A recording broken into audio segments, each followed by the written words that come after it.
first question might be a little bit complicated, so I might have to elaborate a little bit, but it actually happened. So here's what happened. You receive a call asking you to provide a CMA on a property. You go on the listing call, there's a lot of work that needs to be completed, plus the new owner has inherited this property and needs to remove a lot of personal items. So you decide you're going to go ahead, list the property, and keep it in a withheld status. Oh, what happened? Oh, there we go. Sharing. Okay, sorry. I thought I hit the button on my keyboard here. So 6 weeks goes by and you've been checking in weekly with your seller. Hey, how's it going? How's it going? How's it going? And then all of a sudden you get a call from this seller that says, hey, hi, I just want to let you know I have accepted an offer on the house.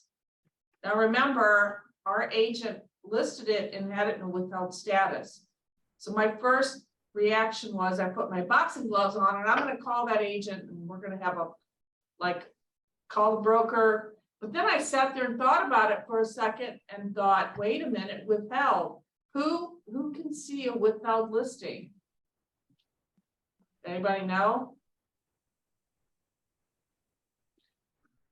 Just our offices. Just our offices, that's correct. So this agent who wrote on that property didn't know it was listed and the seller didn't tell them. So that's what happened. My question was, why didn't the seller tell them that it was already listed? And the seller went on to say she didn't understand that she had an actual contract. So I think it's really important that when you take a listing and you have it in a withheld status, you need to educate the seller. It's all about educating them.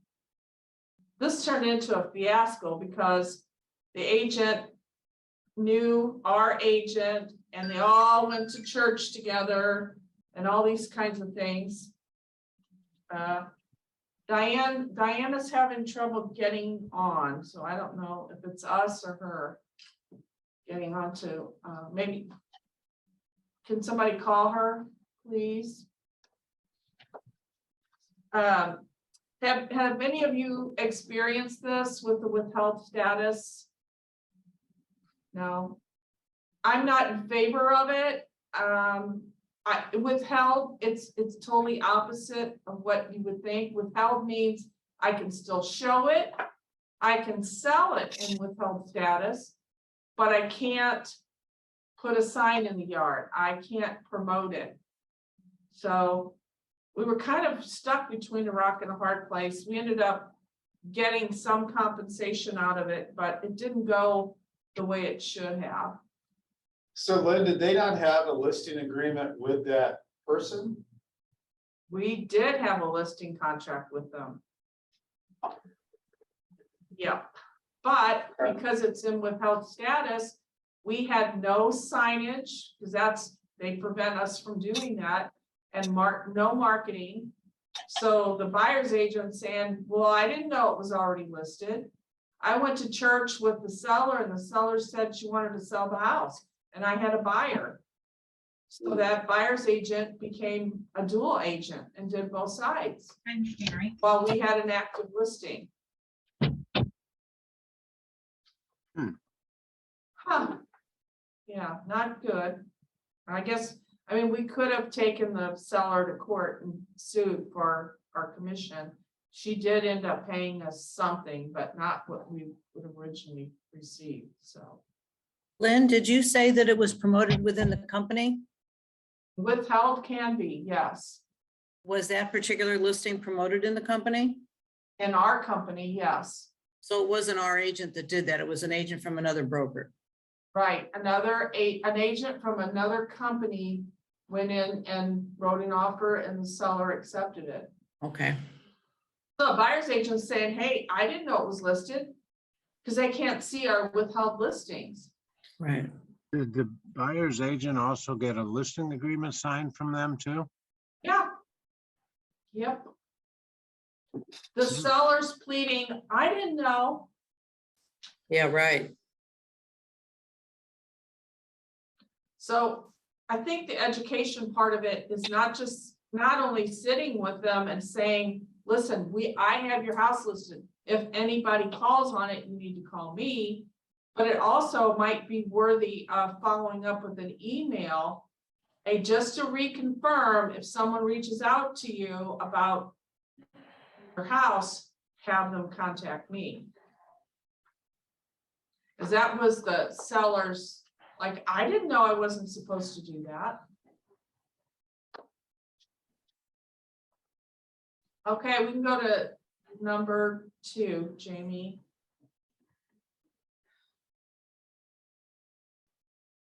Okay, so you receive a referral from one of your past customers. The potential seller calls you and sets up an appointment. It's 10 o'clock at night, and they want to see you tomorrow morning at 9 o'clock. So you rush and you grab all the comps and you prepare, and you get there and the seller likes you and signs the listing contract.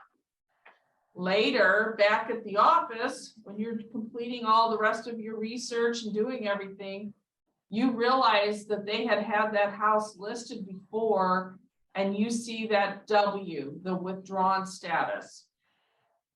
Can you now you have a signed listing contract, it's in the MLS, is withdrawn. Can you proceed with the listing? Larry's shaking his head. No. Why, Larry? Because it's already, technically, it's still listed. It hasn't That's expired. exactly right. Yeah, so what would you say, Larry, is the definition of withdrawn? It's just taken off the market. It's not withdrawn as far as a listing. That's right. That's right. So I ended up trying to get a hold of the agent who had this withdrawn status and never would call me back. I emailed him, I did everything. He also happens to be the broker. That particular listing never had a single showing in 120 days or something. Never was shown, nothing, no communication. So finally had to get the seller to reach out and contact him. And then he took the withdrawn status and expired it. Do you have, why would you withdraw it and not, what would be reasons for withdrawing an active listing?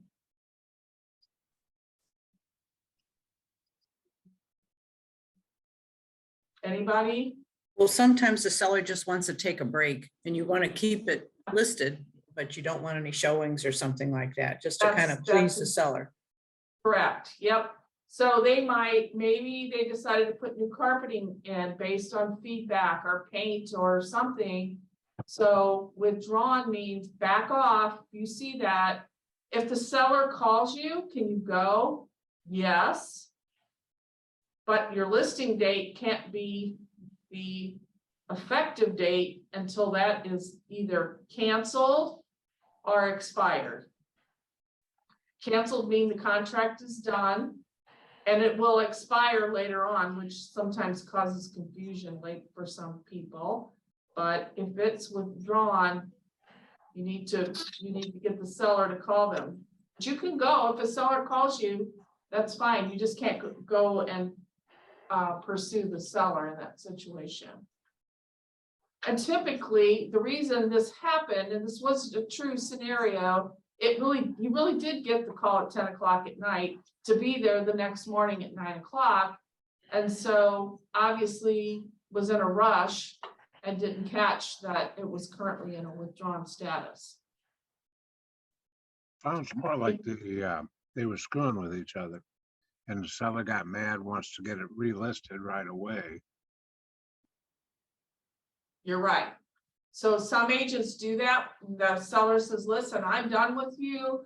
I'm going to hire another agent. The current listing agent, you're right, Larry, will put it in as withdrawn so that you can't list it. Because the consumer doesn't understand all of our statuses. Yep. Okay, we can move to number 3. So you represent the buyer and they write on a special sales contract and have no contingencies. 3 days after the acceptance, the buyer's agent calls and says, hey, my buyer has cold feet and they want to walk. So you check with the title company and find out that the earnest money's not been deposited, but it's due today. Can your seller keep the earnest money in this situation? They can't keep it because it's not on deposit. Yeah, exactly. That's true, Rob. But we're gonna try to really push for him to get it there because it is actually due today. But I want to discuss this topic because this has come up a lot of times this past month. I have an agent say, I told my buyer, oh, the only thing you have to worry about is they'll just keep your earnest money. You remove those words from your vocabulary because that's not true. If they call, if that seller calls an attorney, the attorney's probably going to say, put the house back on the market. And whatever the difference is between what that first buyer paid and what the next buyer is willing to pay, we're going to go for that. That's one thing. But they're also going to go for punitive damages, which could be $25,000 and above. So I want everybody to remove that from your vocabulary. Don't worry about it. All you'll lose is your earnest money because it's not true. Rob, did you have any more to say about that? No, I think that attorneys are reluctant to go down that road. I mean, I've never been through it, but I think it's difficult. So, you know, they try to make some kind of a resolution more than. But they're gonna want compensation. You're gonna pay the attorney fees and all that. Right. It's just for us representing a buyer. I don't want you to say to your buyer, oh, don't worry about it. They'll just keep your earnest money because it could be worse. Yeah, that's not a given. No. That's an out. And that's what mutual releases are all about. Yeah. Right? That's how you barter over that money. For sure. Okay, we'll go to number 4.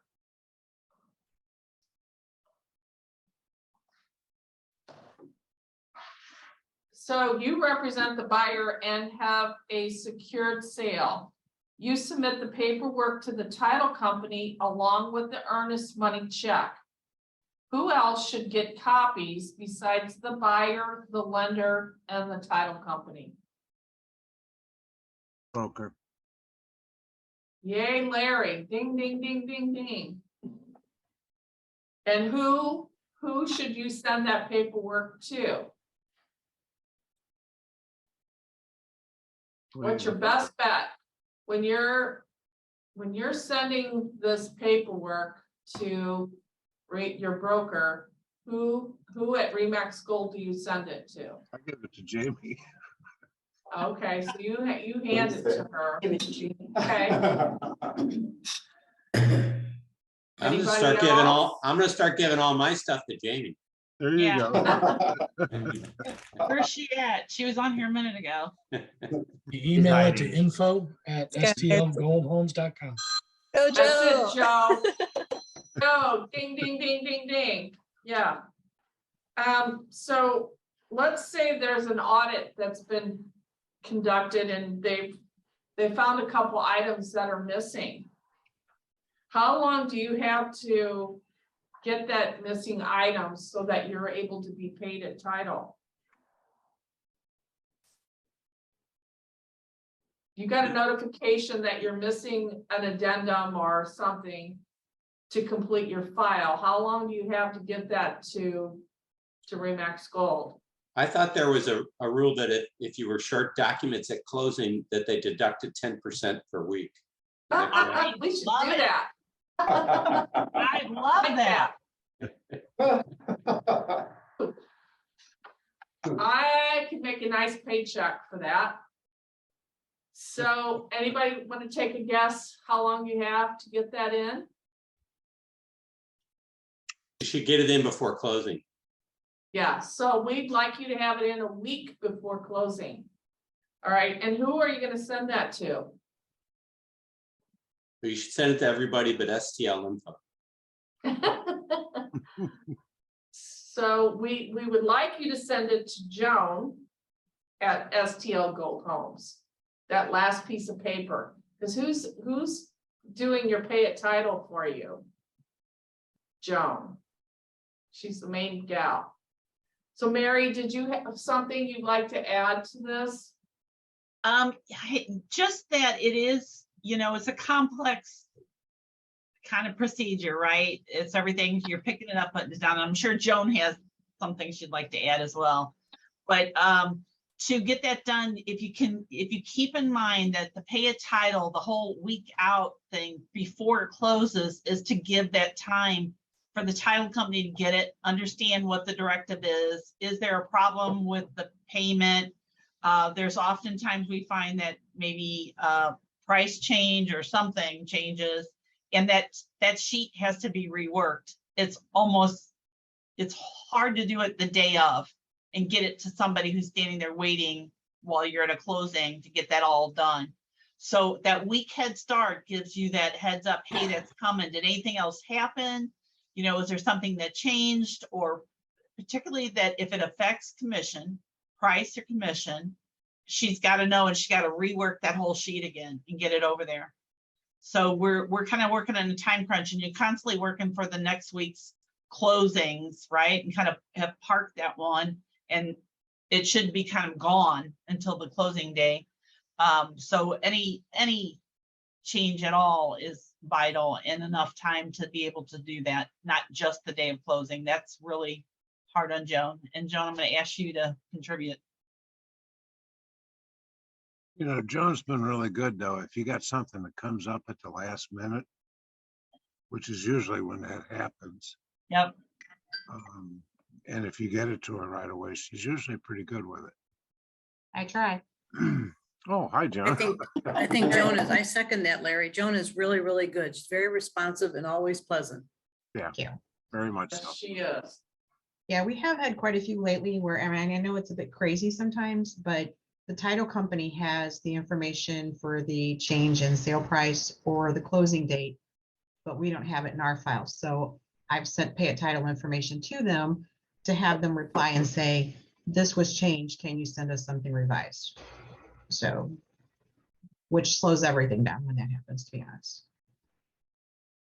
Yeah, I We're have just a, trying to make it easy for you all, to make it a smooth process that you get paid the same day at title. I have a question. When you sign a buyer's agency, sometimes, especially right now, you sign one at 2.7 or whatever you might sign it at. And then, a lot of the listings are 2.5 or whatever. What do you want in? What can we put on a buyer's agency that you're going to accept what's paid through the MLS? Can't we just put something like to be determined or MLS payout or? No, No. nice try. You could put, Lynn, if you put 2.7, not to be lower than 2.5 or whatever. It I has to would be, put 2.5 then. 2.5 plus? well, you can take You more. always take more. Oh, But it does affect who's got the listing side, right? So if you're the listing agent, you have the contract that says they're going to pay 6%. Are you changing that to 6.5%? Are you adjusting between you and somebody else? Now you got a commission agreement there. So everything affects something else, but it has to have clarity. so It has to if you match. if you put 2.5 and the payout in the MLS is 2.7, then you're good with it? That's right. But as long as your contract is going to match. So when she backs into that, what she received has to match the listing agreement, right? If you're the buyer's agent and you don't have the other side and hey, you got more, we're gonna say, yep, that's probably good to go. Yeah, But if you have the listing side and it changes the contract, then you're gonna have to do something anyway. yeah. But on the BA side, I think it'd be safe to put 2.5 because a lot of people are 2.5 now. Of course, I think right. that's shaken off. I don't know. Oh, Good point, Rob. Thank you for that. The other thing is, it's constantly every day, because I get copied when Lexi's looking at MLS and she's seeing new listings being added in, price changes being made, extensions, and she's emailing you saying, hey, we saw you made a change in the MLS, but you haven't uploaded that change into the system. That's a huge problem, because if the MRC comes knocking at the door today and says, hey, I want to see all the listings and the documents for the listings that you have, and I'm sitting here, I don't have it because you haven't put it in there. And That's it a is, problem. it is gonna stop your pay a title from happening. We have to have the vitals in the file. So if Technically, Lexi says a week out, hey, you're missing the amendment for a price change, whatever, and Joan's working up this pay a title sheet, she's going to look, the first thing she's gonna do is look for that note in the file that says what's missing, can I proceed or not proceed? And if it's not in time, she's usually coming in saying, hey, guys, this one's closing today and I don't have the price change, or I don't have this, or I don't have this kind of thing. It just saves the whole process some time. If you know you're making changes that affect the contract, just make sure you're getting it to, even if you send it to info at the time you're doing it, they'll pick it up and they'll know who's got to go back and get it. Yeah. And the changes that need to be made in the system, so that when Joan gets there, everything's lined up. Okay, any questions? All right, so number 5, you represent the seller. They do not want to make any repairs and request all offers be submitted on a special sales contract. You are completing the MLS agent only and marketing remarks. Now I'm going to pretend like I'm the listing agent here. In the marketing remarks, I'm going to add, please call Lynn Bookmiller for all questions regarding showings. Is that okay?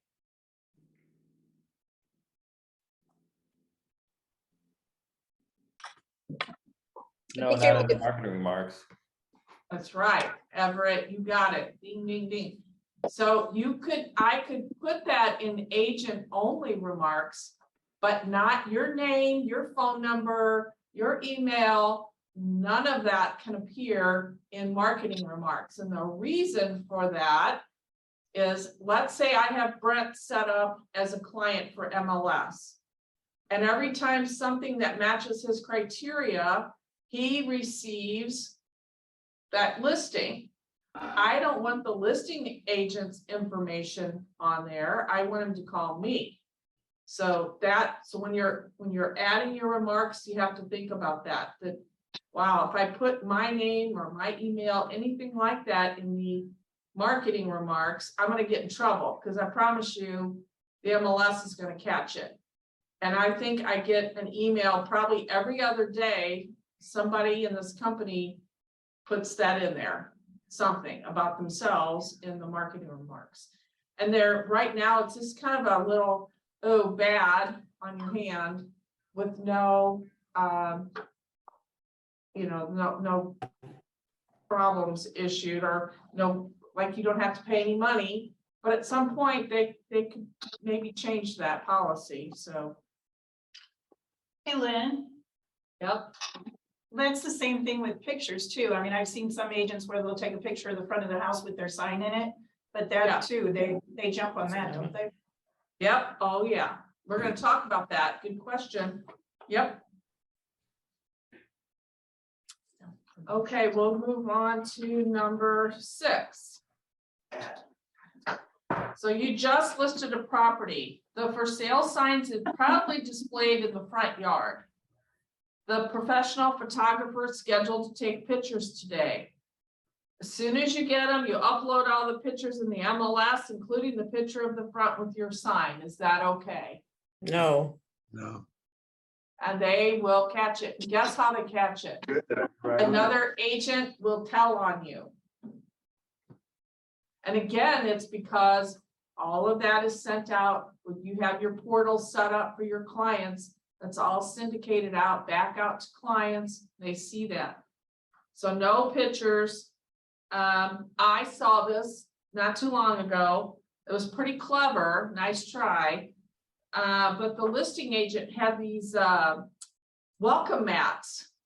And so with the photographer and the video, they're walking in, they're zooming in on the welcome mat by Keller Williams or whoever, K Roberts with Remax Gold, and they have the camera go down and they take pictures. And then there's some marketing material that's all laid out on a like a sofa table, and all of that is included in there. You can't do that.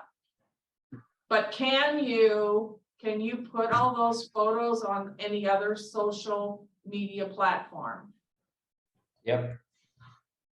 That's correct. Yep. Okay. Number 7, you receive an offer on your listing. It is listed for $189,000. The contract is for, and it doesn't have a comma, but for $1,890,000. So no commas. What's the best solution to that? Close it. Take it and run. I knew you were gonna say that. Take the position. Funny. So this just happened the other night. An agent called me. Before I would submit it to the seller, if I got a hold of you, Rob, said, hey, Rob, you made a mistake. You want to fix that real quick and send that page over before I give it to my seller, because it just, It's just going to cause a problem. Yes. And it's embarrassing for the buyer's agent. And you know what? Could you make that same mistake? Maybe you could. I mean, like Rob said, accept it, close it, but there's an ethical thing in there too. I think kind of a spinning plate of, hey, which way do I go with that? If I can't get a hold of the buyer's agent, we'll counter back and correct it. But obviously they're not gonna, if they're buying 189,000, they're probably not going to be able to afford the 1,890,000. Never know. It's being frugal. All right, so it just happened the other night, and I thought, it would be something we could talk about. All right, so we'll move on to number 8. You represent the seller. They have requested no photos be added, including the MLS. Is that possible? Can you put a listing in the MLS and not have a photo? Well, you have to have at least the front of the house. Yeah. Okay, well, that used to be the policy. So, and I can tell you how this got changed. There was a seller who was an FBI agent, and he did not want interior photos of his house. And so the agent, it got ugly, but MLS finally said, okay, but yes, that you don't have to put it in. But what do you need to use in, what do you have to do? If you're not going to put a photo in there, what do you need to use? Don't they have some kind of standard cartoon photo or something that they put on the MLS? There's actually a form called Maris Seller Photo Exemption Form. Obviously, we don't want to do that if we can get by with it, because how do you market a house when you can't put a photo in? But I remember this happening to somebody and thought, okay, I kind of get it. So how many business days do you have to submit this form in order to stay in compliance with Maris? Probably right away. I think maybe 2 at the most. Yeah, three days is the policy. And you can find that form under the form section in MLS. So if you need that, let me know. I'll send you one if you like. Any questions about that? You know, years ago, talking about that, years ago, we used to have the front photo had to be the first photo. Do you remember that? Mhm. But that's not true now. It has to be in there somewhere, but it doesn't have to be the first photo. Oh, brother. So I can you know, put the Tom's kitchen in the first photo? I do, so I've seen it. Yep, Golly. I know. Okay, this one, we should all know the answer, but it came up again, so I thought we better discuss it. So you're preparing to write an offer. How do you know how much commission you will be paid? In the MLS sheet. The listing sheet, That's right, so, MLS sheet. yep, so you're gonna print the agent only format in the MLS. And when should you print that? At what point do you print it? You should probably print it the day you write the offer and then submit it with your contract. Yes, always print it on the same, at the same time, because guess what? If it's listed for 200,000 and they're not getting any offers, and you call and say, we're gonna write, they talk it over real quick, they could go in there and change that payout. So you wanna have what printed out when you're writing the offer. And then you better double check it when you go to get paid, that it's correct. It needs to be in the closing documents that you send to the office staff, the original one. Any questions about that? No. We all like our money, so typically that doesn't happen, but it did, so there you are. Okay, number 10. You are creating an ad for an upcoming open house. The advertising is for social media platforms. What is required by the Missouri Real Estate Commission for this open house advertising? What do you have to have there to comply, to be in compliance with the state? The office and the office phone number. Yep. Yes. What else? Okay. Just what you put up there. Okay, Email, I didn't do it. That's all- okay. It's all up your there, yeah. data. Yep, so your the company logo, the office telephone number, which can be that number that you were issued when you joined Remax Gold. I think it's referenced DID. Obviously, you want to have your email and your cell phone number on there. But I'm going to tell you, it's very easy for the state to catch you. It's simple for them to look at social media and just scroll through and catch agents. And unfortunately, I've caught probably 5 violations this week myself in our company of not including something. You know, just throwing it out there that you have an open house and it doesn't say, what company are you with even?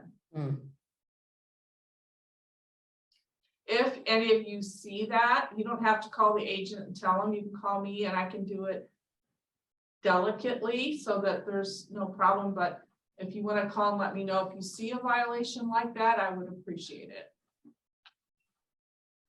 Okay. Number 11, you just landed a new listing. Because you haven't had a chance to take pictures, is it okay to use the front picture of the property when it was previously listed? No, No. Thank you. And you know how they catch you doing it? Because agents don't, those photos that are in the MLS are watermarked. They have a MLS little mark on there. So be careful, because if the agent turns you into Maris, you'll get a slap in the hand for that. Thank you, Larry. Number 12, how many days do you have to enter a picture in the MLS? We just talked about that. 3 days. That's right, 3. It's the same as if you use that form that says your seller doesn't want any photos, so it's 3 days. Yep. Okay, number 13, you just received an offer on your new listing. Everything looks great except the interest rate on the contract. All right, so it's a great contract. but something we should pay close attention to right now. And that is, what if the interest rate on the contract says 4.75? Should you be concerned? It's a loophole out for Can they walk if they're within their time period because they Mhm. can't get a rate for 4.75? Yes. I think this is a section that in the past 5 years probably that we have probably skimmed over because it hadn't changed. It's been 3 or 4% for a long time. So in this particular scenario, the buyer works for a lender. And the buyer's saying, hey, I am gonna get that rate because I'm an employee and I'll get a discount. What would you do to help protect your seller in that situation?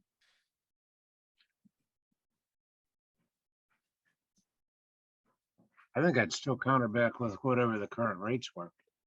Yeah, I think so. Anybody else?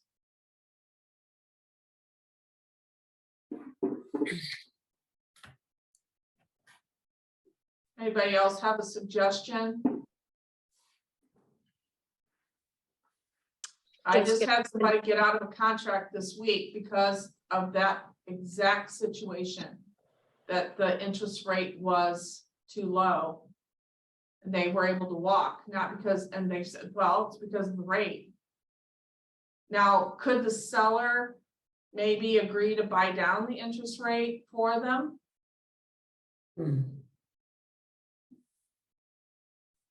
Could, if they could agree on it.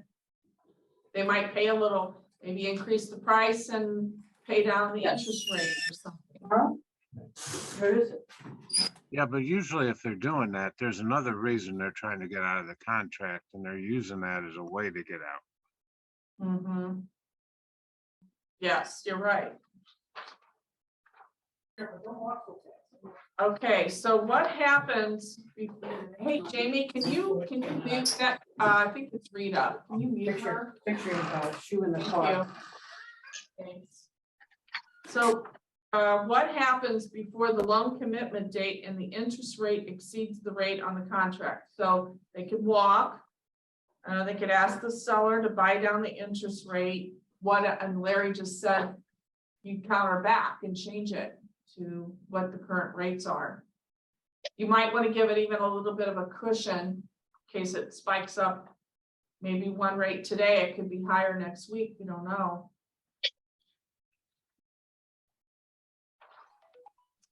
Okay, number 15. You represent the seller. The seller inherited the house and doesn't want to entertain an offer with inspections. You receive an offer and they want to have inspections for informational purposes only. The seller accepts the offer. The buyer's agent calls and says they found some things they would like to negotiate. The buyer agent sends over an inspection notice and the inspection. You, the listing agent, decide not to open the email. Is the seller still responsible to disclose any of the items that are on the inspection notice? You're the listing agent and you didn't open the email. Still responsible. Yes, ma'am. That's my Carol. Guess what? This actually happened. Just because you don't open it, prove it in a court of law that you didn't open it or you didn't forward it and do something with it. I personally would not want to be in that situation.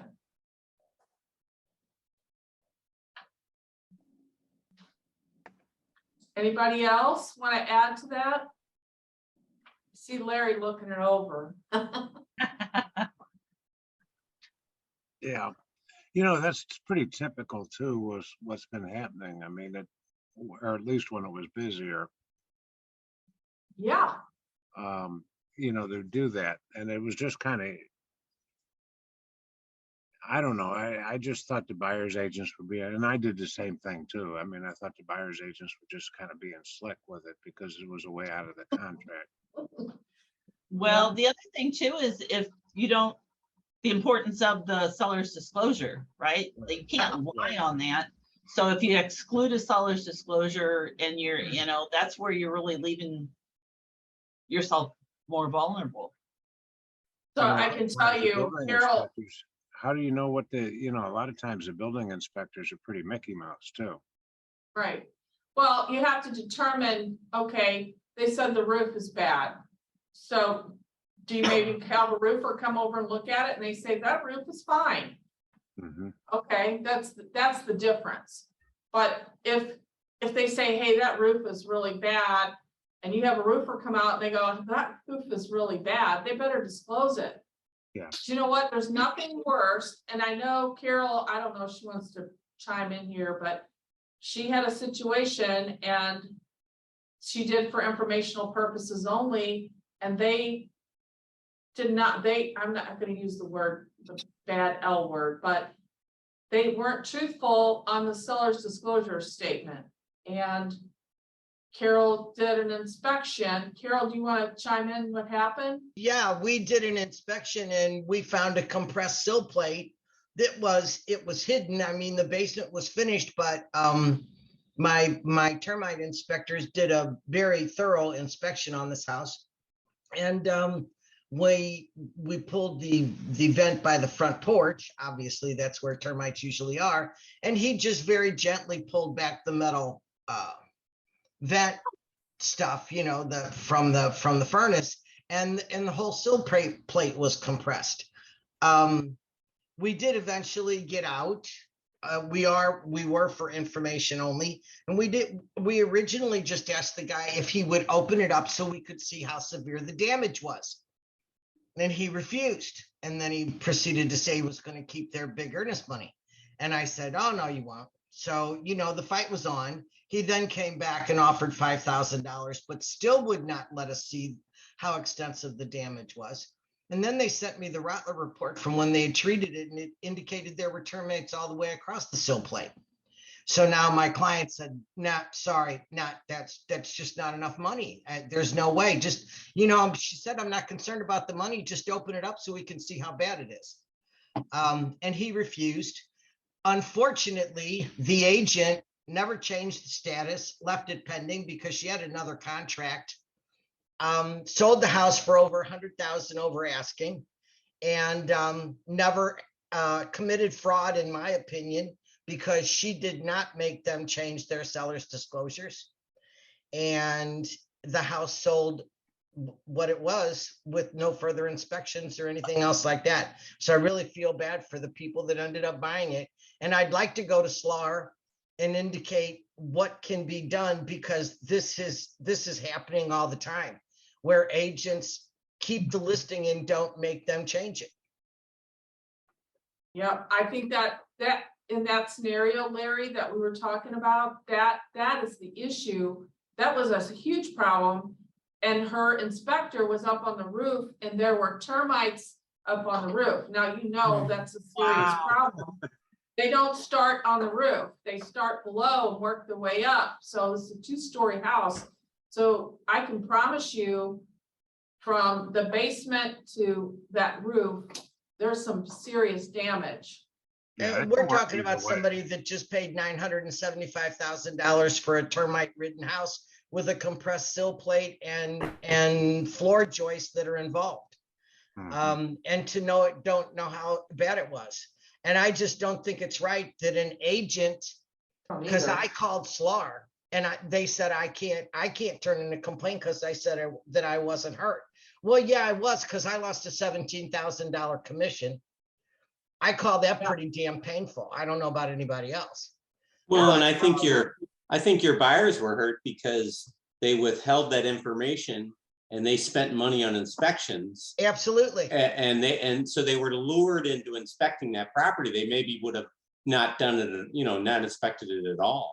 But They it's spent that happened money. twice, Rob, and I couldn't get my clients to, they couldn't, you know, you can't coerce your clients to file a claim against an agent. Right. And, That's but right. you didn't have to coerce me and I'd have done it more than willingly. And, they said no, but I think I was hurt. I don't know how other agents would feel. And So my Lynn, clients Lynn, lost this is a 6. contract question for you. I know people were like in this flux of waiving the inspection so they could get the Mhm. deal, right? Yes, But the verbiage maybe needs to be that if you're it's based on doing an inspection but not asking for anything are two different things. If you're allowed to get an inspection, if you put in your special agreements that inspection done for, you know, provided inspection is agreeable, something, there's got to be some words out there, right? Yeah, So you're I saying. don't, I people on- honestly don't think we're gonna see much of that right It's now. going I away. haven't. Cause I'm gonna be honest, I hated that. No Yeah. inspections. Right, no inspections and no sellers. Rob, do you Why would agree you with do that? Yeah, I just think. Yeah, that's a- horrible. That is horrible, no inspections, but believe me, I was doing it because you had to. But Right, It's you had it's to. horrible. Yeah. Yeah, and you know what? I feel sorry for that, the people that bought the house that Carol's clients didn't get. Right, They probably accepted and they weren't told, because we were watching, and that seller's disclosure never changed, and there was never an amendment added. nope. well, Status never changed. it No. kind of became a period of time that if you had a house with some irreparable problem, you know, it was time to get it on the market and market it, because if people waived it, you had a good chance of convincing them they even though I think a sharp, you know, an attorney would, you know, that's liable, and you know what I mean. I mean, you're deceiving the public or whatever, you know. But, Right, absolutely. I mean, you could get in trouble, but a lot of people would have been like, well, it's not worth the fight. You know what I mean? You know, you're gonna, so. Yep. Well, I think on the 2-story full of termites, that one might be worth the fight. I'd agree that one's worth On the that fight. price range, Right. you know what? I hate to say this, but sometimes it does have something to do with the price range. Because the people in that price range can get a lawyer Right. and might Yeah. and will do it. But they also may not think it's worth the hassle either. And the That's money- true. Although it's a lot of money, maybe not that big of a deal to them. So, you know, it's still a gamble. You know what I mean? So, Yeah. For sure. I Yep. mean, I would not want to be involved as an agent. If I figured this was the thing, I'd back away. I mean, And this was a top agent, and that we all know, I won't say the name, and I was kind of shocked about how she handled it in the beginning, and also how she handled it and not make them disclose it in the end. Y'all can call me. I'll be glad to disclose it.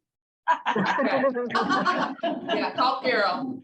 Lynn, Okay, guys, I just have one more question. I think this is, it just happened a couple days ago, and I threw it in here real quick. So you have a signed buyer's agency agreement. Your buyer's looking for a home in the $250,000 to $300,000 property in the Central West End. A few days later, you receive a call from another buyer with almost the exact same criteria. And they signed a buyer's agency agreement. So the possibility of showing that same buyer, those buyers the same house is probable. Is that, can you legally help both buyers with that same criteria? Yes. I'd have them get in my car together and take them around.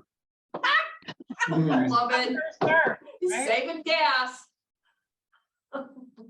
Anybody else? Yeah, Lynn, I think you can show it, but I think if they both decide they want to write, you've got to have somebody else write one of the contracts, don't you? Yep, so you can do it, and legally you can do it, because guess what? On your buyer's agency agreement, which we probably just fill in the blanks and never really go in depth, it says, buyer understands that the potential buyers may consider make an offer on buy or lease through realtor the same or similar properties as buyer is seeking to purchase. Buyer consents to realtor representation of and or working with other such buyers before, during, and after the expiration of this agreement. But on a common, just a common thing, I would probably say, Kay, this is what's happened. I have another client that wants the exact same thing you're looking for. So I just want to make you aware. And if you're uncomfortable with that, I can ask one of the peers in my office to write, if that's what you want to do. If I end up having to write for my other client at the same time. The possibility of that could have happened, maybe, but if you're more comfortable, I'll happily show it to you. But if I end up having to write for both, I might ask another agent in my office to write it. So, anybody have that happen recently? I've had it happen, think not it- recently. Yeah. I think out in West County, especially like they want Parkway Central School District or something. There's the prices are similar, houses are similar, it could happen. But I thought it was worth reviewing that because it is kind of a touchy, you know, if you end up writing it and one of your buyers gets it and the other one doesn't, and they found out you sold it, they may not like that. Anybody have anything else they want to talk about today? Hey, Lynn, we talk about coming soon signs and what's going on with that right now, you know, as far as putting them in, because I know a lot of people, you see a lot of them go up on Friday and then they don't hit the computer till Monday or Tuesday. Like this weekend, it'll probably be Tuesday, you know. before they Great hit it. question. So I was the snitch because I walk in my subdivision and it's Thursday afternoon and I see a coming soon sign or for sale sign. So I call, I said, what's the deal? And they said, well, they have 3 days. So they don't start counting, so Thursday doesn't count. That's why when you're looking at the MLS and you see the reports, you'll see that Thursday is a really high number. That's because they have the sign in the yard Thursday, Friday, Saturday, Sunday, Monday. So it doesn't start counting until Friday. They put it in Thursday. So now they have Friday, Saturday, and Sunday doesn't count. And they have Monday, Tuesday to get it in the computer. So they got the sign out, they're doing all that, but they're not required to put it in the computer. They have 3 days. That's the reason. And actually this weekend, they've got an extra day, right? You put Yep. it in, you put it in Right. Thursday, you've got till Yeah. Tuesday, because I'm putting You're 4 of them exact- up today. until Wednesday. You're Yep, doing so it that- Thursday. I got You said 4 I'm Rob? putting up today. Nice. Woo! I'm kidding. Hey, I'm just Rob, kidding. Rob, would you tell them about your new listing?